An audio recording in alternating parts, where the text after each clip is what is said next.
LGBT라는 그런 성소수자들이 있잖아요. 오게 되면 사실은 얼굴은 남자인데 옷은 여자 옷을 입고 올 수 있거든요. 그러면 무의식적으로 직원들이 웃을 수 있어요. 아니면 조크를 할 수도 있는 거죠. 이거를 외국은 뭘로 받아들이냐면 성폭력으로 받아들입니다. 또 재밌는 거는 에이즈 환자가 오잖아요. 사실은 에이즈 환자가 많겠죠, 외국 같은 경우는. 특별하게 우리나라 같은 경우는 좀 따로 소독 멸균을 한다든지 이렇게 따로 뭔가를 관리할 수 있는데, 그래서 여기는 어떻게 생각하냐면 에이즈 환자에게는 일반 환자와 똑같이 감염 예방을 해라. 만약에 에이즈라고 해서 특별하게 더 감염 예방 조치를 하면 그건 차별이다라고 간주를 합니다. 안녕하십니까, 서울리즈치과 이정훈 원장입니다. 요새 방학 때죠. 방학이 되면 외국에서 치과 진료를 위해서 이렇게 한국을 찾으시는 분들이 꽤 있더라고요. 보면은 미국이나 캐나다에서 이제 오시는데, 보면은 치료비가 너무 비싼 거예요. 임플란트 한 개만 하더라도 몇백만 원이고, 그런 분들은 막 임플란트를 대여섯 개 이상 해야 되니까 사실은 비행기를 타고 한국에 오더라도 치료비가 여기서 하는 게 더 싸기 때문에 자주 오시는 거를 볼 수 있는데요. 그럼 오늘은 왜 이렇게 미국이나 캐나다 같은 선진국에서 치료비가, 치과 진료비가 비싼가요에 대해서 한번 말씀드려 볼게요. 그러니까 우리나라와 외국의 캐나다라고 할게요. 캐나다의 진료 환경이라든지 여러 가지 법적인 게 다르기 때문에 아마 그런 치과 진료비의 차이가 날 것 같습니다. 일단 미국이나 캐나다는 진료 시간이 길다고 볼 수 있습니다. 치료 시간 자체의 차이는 별로 없지만 치료 전후에 걸리는 소요 시간들이 많이 있는데요. 예를 들어서 환자와의 상담이라든지 설명에 대해서 시간이 많이 걸립니다. 그럼 우리나라는 뭐 상담 설명을 짧게 하느냐? 그건 아니고, 외국 같은 경우에는 그거에 대해서 고지를 하게 되고 손으로 써서 동의를 꼭 받아놓게 되어 있습니다. 그렇기 때문에 시간이 더 많이 걸리고요. 치료가 끝난 뒤에도 차팅이라고 해서 진료 기록을 남겨야 되는데, 이것들에 대해서 우리나라보다 훨씬 더 세세하게 써야 될 것들이 많습니다. 그렇기 때문에 예를 들어서 일을 하나 뺀다고 하더라도 외국 같은 경우는 상담 설명을 하고 진료를 하고 차팅이 끝날 때까지 거의 1시간이 걸린다고 볼 수 있어요. 사실 우리나라 같은 경우는 뭐 5분 10분이면 끝날 거이잖아요. 하지만 미국 같은 경우는 훨씬 더 많이 걸리고, 또 의무적으로 갖추어야 될 것들이 법적으로 많이 규정들이 있습니다. 소독 멸균 같은 경우도 우리나라나 외국이나 그 자체로는 별 차이가 없지만, 외국 같은 경우는 그 멸균에 대해서 인디케이터라고 해가지고 정말 정확하게 되고 있는지를 늘 확인을 해야 됩니다. 그리고 직원 교육도 우리나라랑 다르게 더 강화되어 있는데, 법적으로 의무적으로 꼭 해야 될 것들이 있기 때문에 그거에 대해서 직원 교육이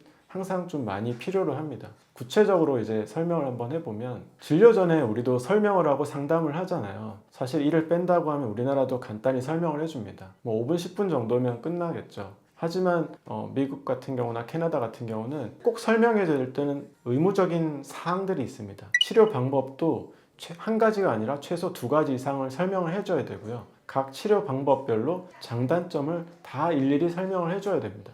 그리고 환자가 치료를 거부할 수도 있겠죠.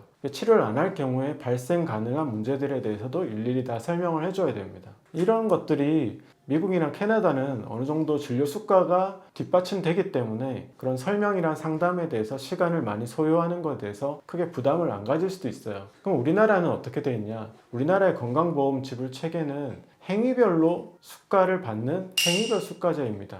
그러니까 진료의 건당 진료비를 지불하기 때문에 사실 거기에는 내가 상담하고 설명한 거에 대한 진료비는 없거든요. 그러다 보니까 환자 얼굴 한번 보고 진료 끝내고 그냥 가세요 이렇게 하게 되는 거예요. 근데 이게 앞으로는 우리나라도 포괄수가제라고 해서 질병 하나에 대해서 진료비를 지불하게 되는 그런 방식으로 바뀐다고 합니다. 그렇게 되면 질병 하나에 대해서 설명이라든지 진료라든지 추후의 사후의 문제들에 대해서 다 포괄적으로 되어 있기 때문에 아마 그렇게 되면 좀 더 우리나라도 설명이 더 많아지지 않을까 생각을 하는데요.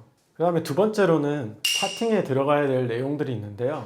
예를 들어서 이를 뺐다고 하면 우리나라 같은 경우는 16번 발치했다, 그 다음 마취를 하나 앰플 썼다, 그리고 약을 3일치 줬다, 이렇게 거의 한 줄로 끝나게 됩니다. 근데 예를 들어서 미국이나 캐나다 같은 경우에는 일단은 꼭 써야 되는 부분들이 전신질환에 대한 히스토리를 써야 됩니다.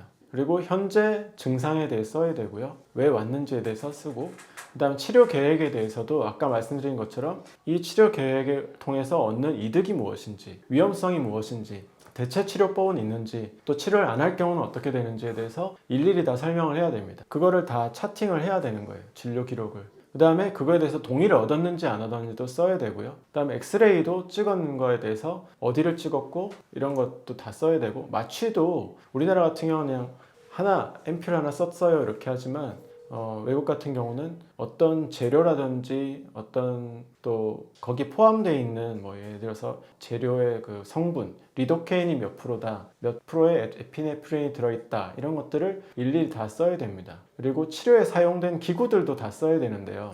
예를 들어서 이를 빼게 되면 이렇게 칼로 절개를 한다고 하면 그 칼로 절개했다라는 것, 또 저희가 보통 전문적으로 이야기하는 그런 기구들, 뭐 엘리베이터를 썼다든지 또 나중에 꼬맸는데 어떤 방법으로 꼬맸다든지 그런 것들을 일일이 하나하나 빠짐없이 다 써야 됩니다.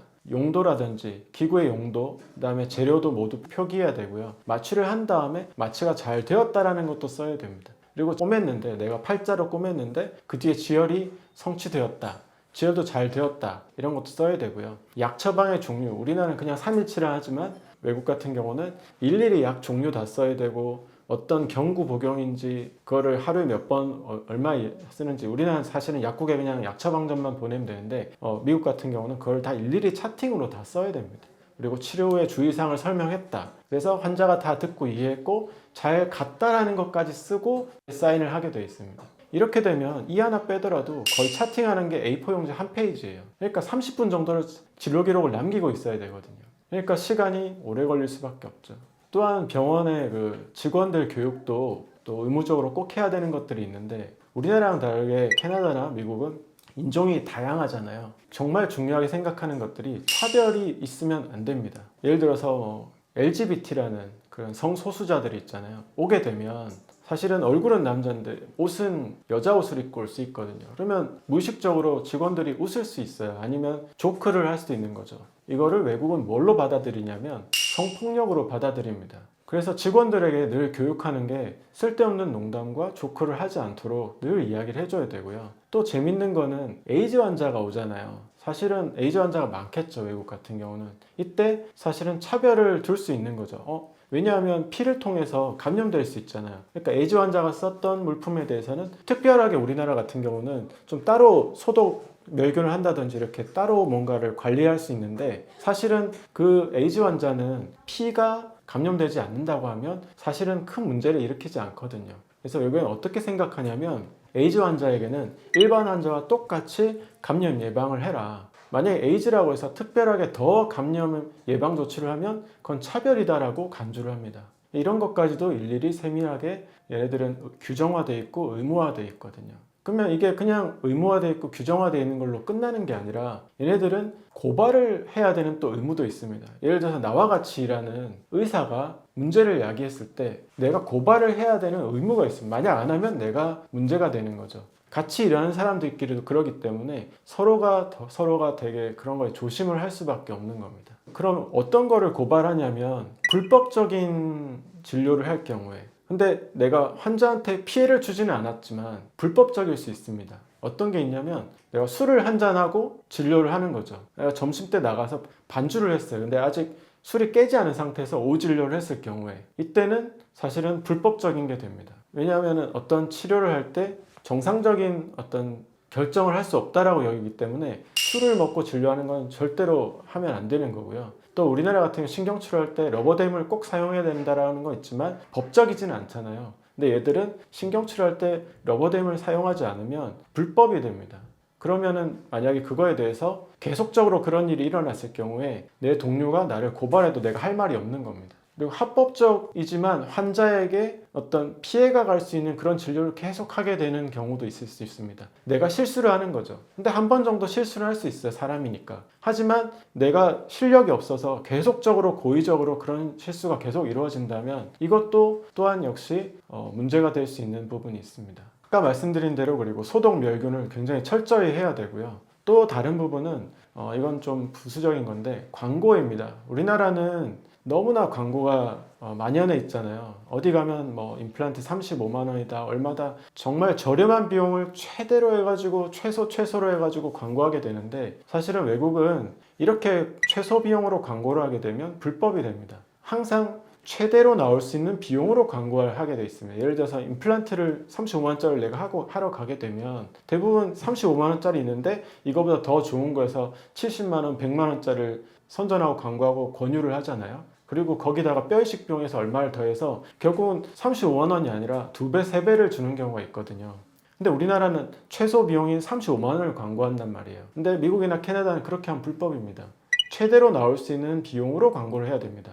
그래서 내가 여기 가면 임플란트는 뭐 100만 원짜리가 최대이고 거기 뼈이식을 뭐 50만 원이 최대이니까 150이 나오잖아요. 그럼 150으로 광고를 해야 되는 겁니다. 그리고 또 하나 문제가, 우리나라는 가면은 뭐 임플란트를 어르신들 보험 받게 되면 국가에서 내라고 했던 본인 부담금을 빼주잖아요. 30만 원, 40만 원을 할인해 준단 말이에요. 근데 그것도 역시 외국에서는 불법이 됩니다. 그 보험 비용에 대해서는 건드리면 안 됩니다. 자기가 받는 거에 대해서 빼주는 건 맞지.